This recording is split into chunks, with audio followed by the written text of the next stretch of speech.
আজকে আবারও guardian call হয়েছে রোহনের। দুদিন পর পর এটা সেটা নিয়ে যেন লেগেই আছে।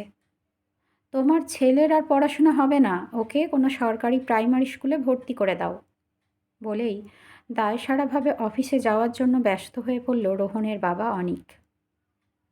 কিন্তু আজ তো স্কুলে যেতে হবে, মোহনা বলল। তুমি একাই চলে যাও, ও ছেলের জন্য আমি আর অপমানিত হতে পারবো না। ওরকম বলছো কেন?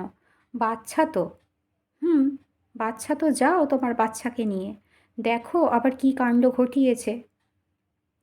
স্কুলে যেতেই হেডমিস বললেন, দেখুন মোহনা দেবী, আপনার ছেলের পড়াশোনাতে কোনো আগ্রহ নেই।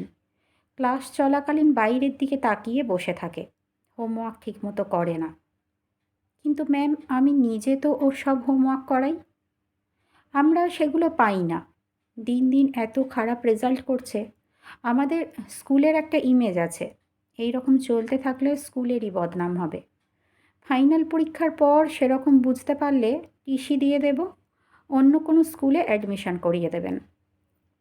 মোহনার লজ্জায় ফর্সা মুখ লাল হয়ে গেছে, আর কথাই বলতে ইচ্ছে করছে না। কান্না যেন দলা পাকিয়ে আসছে গলার কাছে। একমাত্র ছেলে রোহনকে নিয়ে কত স্বপ্ন তার, আর শেষে এইভাবে। নিজেকে খুব ক্লান্ত মনে হলো ওর। হয়তো অনেক ঠিকই বলে, ছেলেকে ঠিকভাবে শেখাতে পারেনি ও।